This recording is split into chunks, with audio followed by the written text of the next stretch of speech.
Good Sunday morning, Tri-State. This is the Charlie Butler Real Estate Show. I'm Charlie Butler, of course. I don't know why I say of course. People don't necessarily know who I am. There might be an imposter. It could be. That smart aleck voice that you just heard is my co-host, Candace DeArmond, who is the president of Butler DeArmond Real Estate and the Charlie Butler team. Good morning, Candace. Good morning, Charlie. Good morning, Tri-State. So what's up with you? Well, we're waiting on an appraisal on one of the properties that we're waiting to close on. We just had to have another appraisal for a handrail. And the appraiser's been very nice. Very, very nice. Yes, he has. And then we got some inspections taken care of this morning. So we're rocking and rolling. The market is really up, at least for us. I can't speak for everyone. Across the country, I don't know how good the other markets are doing. It does seem like, they're a little slower, but we have definitely seen a surge, here in the past 4 to 6 weeks. In fact, we've got a lot under contract. We've got beat on a lot of stuff, too, because we're back a little bit in that multiple offer situation, aren't we? Yes, we are, because there's a shortage of inventory still, and people have started shopping again. They never stopped, but it's definitely picked back up. Right. There's a shortage of inventory where we're getting into multiple offer situations. I think a couple weeks ago on the show I was talking about it. I had listed 2 at the end of a week, the end of the week, right. And multiple offers on both of them. That was what I did all weekend long, and then I turned around and listed another one a week or so later, and same thing. And it was a property that I had listed about a year and a half ago.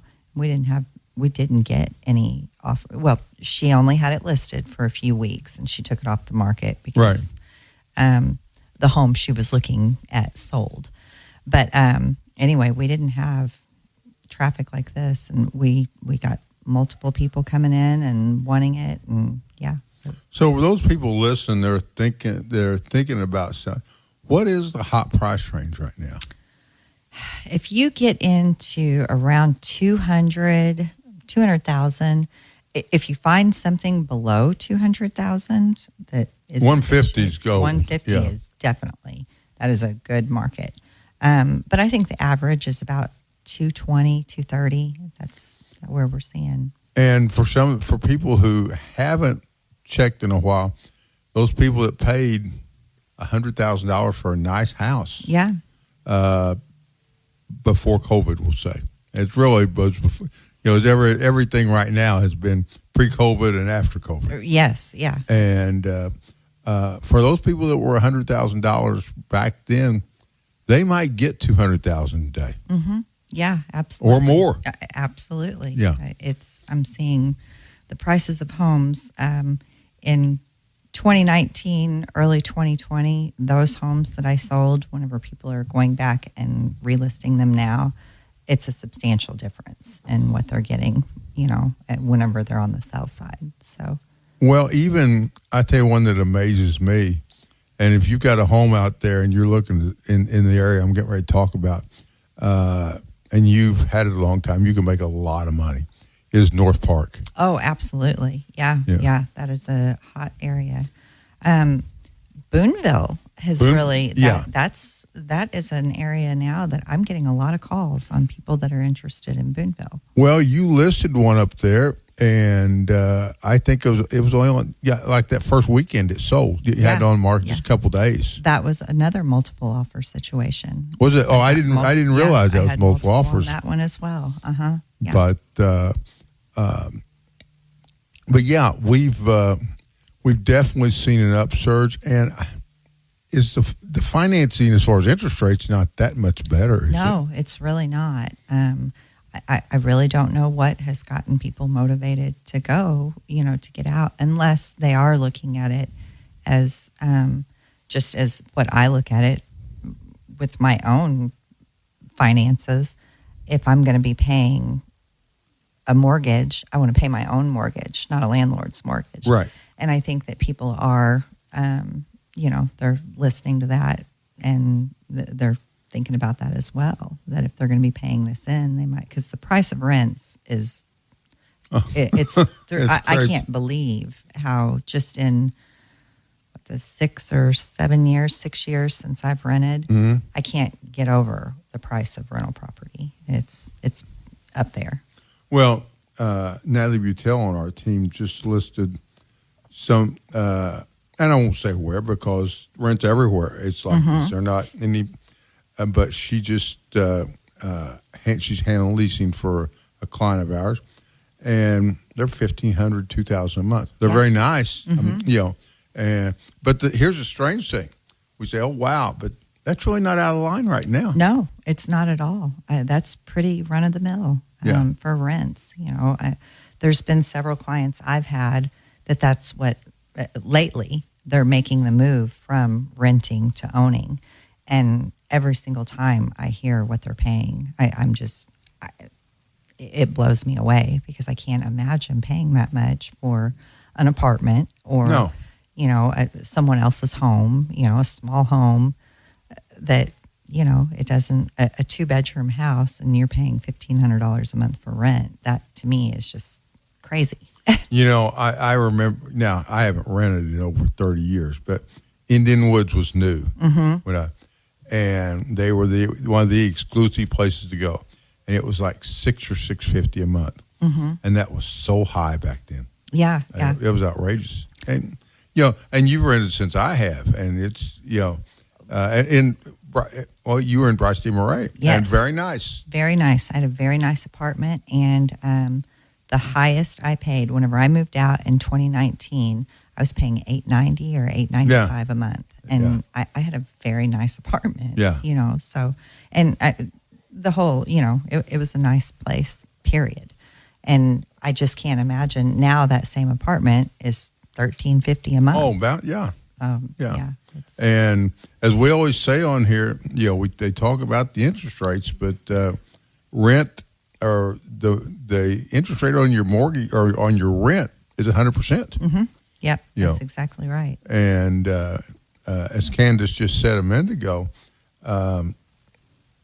you'd rather have it going. You're going to pay somebody's mortgage, right? You're either going to pay your landlord's mortgage or you're going to pay your own mortgage, right? That's exactly right. And right now, I mean, we haven't always seen. This is something new to me. Is mortgages are cheaper than rent? Yeah, by substantially. Yeah, they are much cheaper. Yeah. So, and so if you're renting a house or an apartment, for example, these new apartment complexes are being built that they're just it's unbelievable. It really is. But right now there are certain programs, and Candace can go into these better than I can, where you got zero down. Oh yeah. There's quite a few. Indiana Housing is one. USDA is one. There are some other grant programs too, but Jacob and Brandon are much better at explaining those programs than what I am. But yeah, it's definitely, it's in my opinion, and it's not just because I sell homes, it's because I'm seeing these numbers. It is a much better financial decision to buy than it is to rent. If you're going to pay that payment, get something in that, that you're comfortable. If you're comfortable with that amount in rent, be comfortable with that amount for a house payment because you own it. You should be, and I think you're probably going to be paying less in the house payment, and you're going to build equity, which is your money, right? I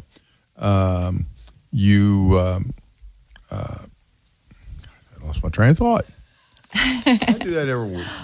Well, it's the train jumped the track there.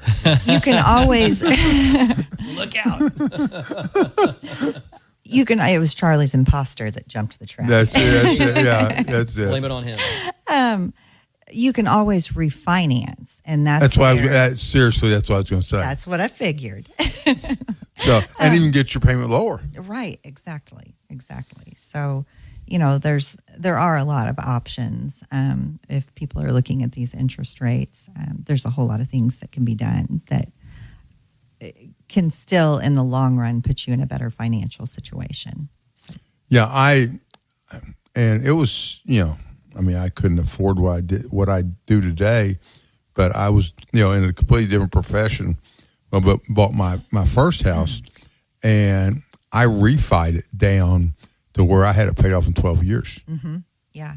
My sister-in-law did that. Yeah. So, and it was a really good move for them. Yeah. And of course I waited to bring this up on the air, but we're going to go a different direction. As you know, I buy my clothes at Dillard's. Uh-huh. And I'm in there. I'd bought some new pants. They're altering them and things. And there's another guy standing there. He's got the Dillard's tag on. Uh-huh. And he said, "You're Charlie Butler, aren't you?" And I go, "Yeah." And he said, "You and Candace DeArmond work together." Uh-huh. Yeah. And he said, "Man, she broke my heart in the 5th grade." Oh. You know who it is? I think I do know who it is. His name's Derek. Yeah, okay, I do. Yeah. Okay. So. Bobby, Was he one of many hearts that were broken by you back in the day? No. No. Bobby, No, just meaning there were lots of guys that wanted your... well, I wasn't even allowed to talk on the phone to boys, There you so go. that was it was immediate heartbreak. So, Bobby, this Yeah. is me. what so this conversation, I get all the stuff that I can get, so I find out Candace and her stepsister, who was Jody, I think, was also. Yeah. So at the end of the 5th grade year, they get T-shirts. Okay. And so You have not told me any of this. no, this is going to be a complete That was surprise. intentional. He's ambushing I you. know. And so Derek, who really liked Candace asked him to sign her shirt. Okay, makes sense. And so Well, everybody signed. Sure, yeah, Yeah. that was a thing So to do. he- Yeah. so Have he- fun over the summer. Right. Yeah. See you next Stay year. cool. so Good luck. Good luck with the girls. He signed it and put his phone number on there. Uh-huh. And so Candace and her sister started calling him, punking him. We pranked everybody. I mean, we ordered I see. pizzas to people's houses. I had a stepsister that we are 6 weeks apart in age, 8 weeks apart in age. Uh-huh. So we were in the same grade. We were Essentially always- twins, yeah. That's exactly right. And so, yeah, I guess we. Poor Derek. It was all Jody's fault. Yeah, that's it. Blame Jody. I Yeah, like that. That's a good Jody's move. There's some stuff I can tell about the 5th grade, but if your dad listens, No, don't you dare. My dad will. I'll be grounded. because I won't tell all this, but he said Jody was the bookworm. She, and then Candace, we'll just say he said she was a fun type. I don't know what fun type means. This is 5th grade we're I was talking about, social. right? I was very. I had a lot of friends. That's okay. Yeah. We'll just say you were social. Yeah. I was social. Yeah. But I've always been someone who talks a lot. I guess. I will tell you off the air what he said. Okay, and it's nothing. It's not. If Dad's listening here, it's nothing that bad. I swear. Okay. Well, there wouldn't be anything that bad. No, it's 5th grade. Yeah, 5th grade. Oh, yeah. Dad's going to go find Derek. And I have a chat with him. know, exactly. You're trying to get Derek in trouble here. I think I already have. Send my dad to Dillard's. He's like, that's the last time I talked to Charlie Butler. You That's kidding me? right. So Derek listened to this show. He said so. Okay. So, hi, Derek. Well, hello, Derek. Hi, Derek. And I mean, he obviously keeps track of you. He asked me how Lenny was. Well, Derek and I are friends. We've been friends. After I haven't you- talked to him for a long time. After you but- punked him and everything, he's your friend. Oh, I didn't. I might have prank called him, but I prank called. He put the number on our shirt. So what can I do? You know. It's his fault. you Yeah, know. it's his fault. It's his fault for. Yeah. He lined himself up for the prank calls. Derek also did pranking, so he was a prank caller. He's not totally innocent in this equation. No. And Derek just said you broke his heart because you were the first girl that he ever asked out in the 5th grade. I wasn't allowed to even talk on the phone to boys. It's 5th grade we're talking about. Yeah. I Yeah, mean, I wasn't even in 8th grade. What My were you, dad was What like, were you nope. two doing in the 5th grade where he's asking you out? I mean, was he driving? I don't remember him asking me out. Maybe he asked me to be his girlfriend, and I said I'm not allowed to have a boyfriend. Yeah, 'Cause my dad was that's pretty- that's probably it. That's probably it. Yeah. 'Cause, yeah. How would your dad have found out? Well, you had a home phone that people called. Oh, yeah. It wasn't like I was going anywhere. With, Yeah. I wasn't going on dates with boys. If somebody said they were, if you said you had a boyfriend, that's what you did. You talked on the phone. Well, when I was in 5th grade, which is where strangely enough, where I had my first girlfriend, Marcia Shaw, and I went to the jewelry store and bought her. Back then, we bought the ID bracelets. And you put you had your name put on it, and then they wore it. Oh, okay. No, I did not. Nothing like that. Yeah. I got, there were Valentine grams or something, like on Valentine's Day, where the boys could buy, I guess the girls could too. They could buy a Valentine. You got candy with it. And I remember I would get these Valentine grams and I'd hide them because I was like, well, my dad can't know I got these Valentines from these boys. So yeah, that was a thing. But then you had a younger sister got a lot of Valentines from boys. Ashley was definitely, yeah, she did. Yeah. No, Ashley was probably, she would have been sending the Valentines because she was in charge.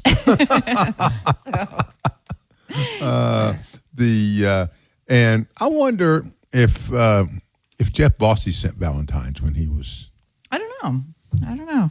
He's older than me, so I don't know if they did that. Well, not to you, but I'm just, I'm leading into the sponsorship thing here, okay? Oh, well, what I was getting at is I don't know if they did that early on, whenever.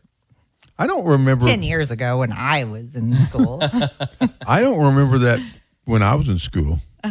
You don't remember? I don't know that my parents had that either. I don't know. Yeah, they, I do remember, the prank calls and stuff. Ours was, I can remember one you would call people, or you call grocery stores. You say, do you have Prince Albert in a can? And they, Bobby knows Better let him out. Better let him out, yeah. Is your refrigerator running? Yeah. Better go catch it. Go get it. Well, yeah. our pranks were a little more elaborate than that. We ordered pizzas, and that was people would end up with pizzas at their house. One of our very good clients, who will remain nameless here, tells a story. Well, we're sitting in a restaurant one day, and there used to be a restaurant on Green River called Tony's Pizza. Okay, you remember Tony's Pizza, Bobby? I don't know if I do. That's a long. If this is before 1993, I wouldn't know about it. No, it's before that. Okay. So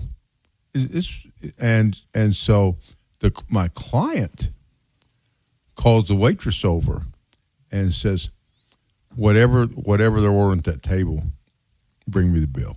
Mm-hmm. And I said, wait. He said, you're generous today. He said, you don't know how much money I probably cost that guy. He said, I work for him. And he said, when girls would come through the drive-thru for, pick up pizzas, if they would show me what was underneath their top. Oh my God! they got the pizza for free. Wow! Oh my God! It's a good racket. Yeah. I mean, wow! And so, he's very successful now. And extremely successful. And so, he said, I still feel bad about that. Well, yeah. He's my age. Yeah. He owes someone a lot of pizza. And he said some girls that were regulars, they got used. They just come up and just flash. Oh my gosh! Wow. I don't. I've never done that. You've never wanted a pizza that bad? I've never wanted a pizza that bad. Ever. Oh yeah, I have no. Well, now that I'm. now that we're just completely talking about the market, no. We want to know if Jeff Bossy sent Valentine's grams, so maybe Clara Kincaid or one of the good people at Bossy Title who is the official title company of the Charlie Butler team. And anyway, and they're a fine sponsor here on the Charlie Butler Real Estate Show. And Candace, who goes to more closings than I do, can attest about how, what a good job they do. Yeah, they do an excellent job. All of them over at Bossy take very good care of us and our clients, our files. I know that we can pass off our files to them, and I know that they're going to get it taken care of and do a great job, and they're going to do it in a very timely manner too. Yes, so, yeah. I'm a big fan of Bossy. So. Yeah, same here. And, of course, Norman Phil, that doesn't hurt anything that they're there. It doesn't. You go in there and see Norman Phil. They're both French Bulldogs. Mm-hmm. Norm is grown. Phil's about half grown now, I guess, right? Yeah, about. He's still pretty little. Yeah. Compared to Norm, he's, Mm-hmm. So. Yeah. You can reach them at 812-421-4000. You just looked that up. No, I didn't. I've memorized that one. All right. I don't know how I've memorized that one and not our team phone, but I have memorized that one. Well, I'm going to ask you the team phone here in a minute. Yeah. Okay. And I'm going to get it too. And we had that phone number 10 or 15 years. Long time. Yeah. Long enough that I long should enough know that it. yeah. I'll tell you when I think I got that phone number. Becky Grove was our office manager. Oh yeah, that's been a long time ago. Yeah. So. But as far as so Candace, we're talking about the market. So we still get people, and we'll present any offer. That's the law we do, but we get people writing some really low offers right now.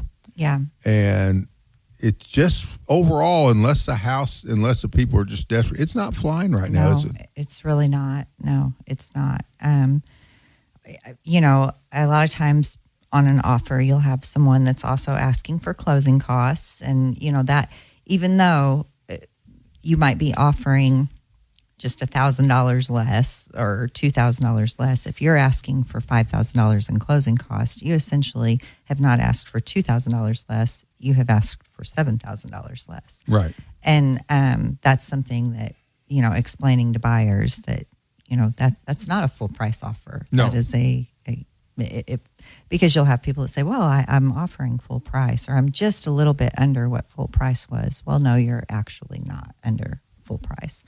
I'm seeing, I've had it in these multiple offer situations happen where people are sending stuff over, and I'm like, well,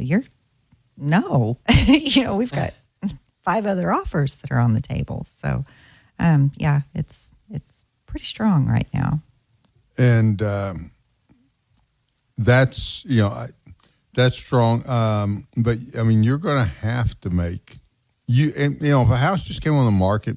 Mm-hmm. And your agent calls you, I don't care if they're a Charlie Butler team agent or with another company. If you like the house, you need to make a strong offer. Yes, you do. You need to go in strong because there is a lot of competition whenever you're getting out there.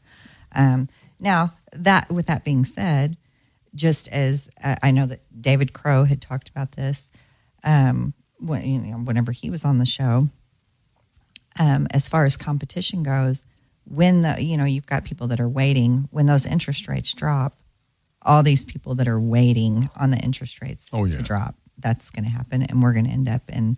I feel like we're going to end up how we were after COVID. Whenever you were having and during COVID, right during COVID. That's actually what I was meaning to say. After COVID started, and then the market picked up, because we were getting into. I mean, whenever you get 15, 20 offers on a property, that's a lot. Yeah. That's a whole lot. So I always liked the story that, and this is a true story. I saw it each day it happened. Trevor Meese, who was brand new on our team, and so Trevor comes. COVID has hit, and a lot of people were surprised. I don't think they always believe me. But it was fantastic for business. Mm-hmm. It was. And so Trevor comes in, and he says, Well, I wrote an offer $15,000 over full price. Mm-hmm. I said, great. I said, you should get beat. Mm-hmm. Yeah. He had another one. Day or two later, right at $10,000 over full price. Gets beat again. He's really discouraged now. I mean, he's like 21 at the time. And so he walks in one day, got this long face. I said, Trevor, what's wrong? Well, I just wrote an offer. And I said, you wrote an offer and you're looking like that? He said, well, it's only full price. Yeah. And that's how it was then. It was, yeah. And it's not there. No, yet, it's not but, there. You'll get some people that they're wanting to go in, on a $200,000 house, and they're like, well, I'm going to offer 180. Well, you're probably not even going to get a counter Unless it's offer been on that. setting for a while Yes. or has some issues or if it's got some issues that can be correct, some investors are going to buy it. Right. Yeah. Right. Mm-hmm.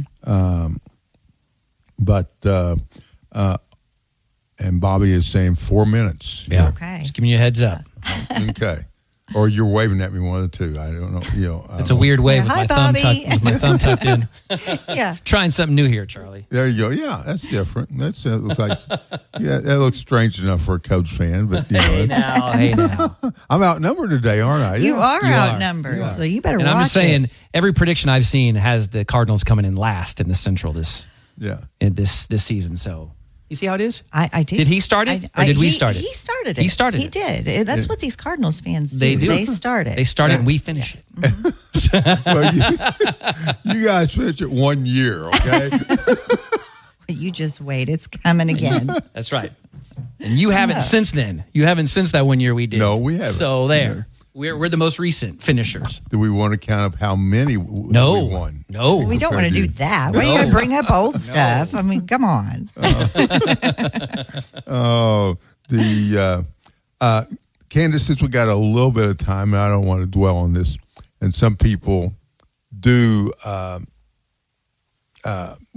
You want to go over again the buyer's agency agreements now that we're having to sign? Sure. Yeah. I just had this talk with someone yesterday, as a matter of fact. So the buyer's agency agreement is explaining how commissions are, that goes into detail about how commissions are broke down. Historically, it's not that the seller was paying the buyer and the selling agent's commissions. The seller was paying the listing agent's commission, and Right. the listing agent was paying the buyer's agent's Correct. commission.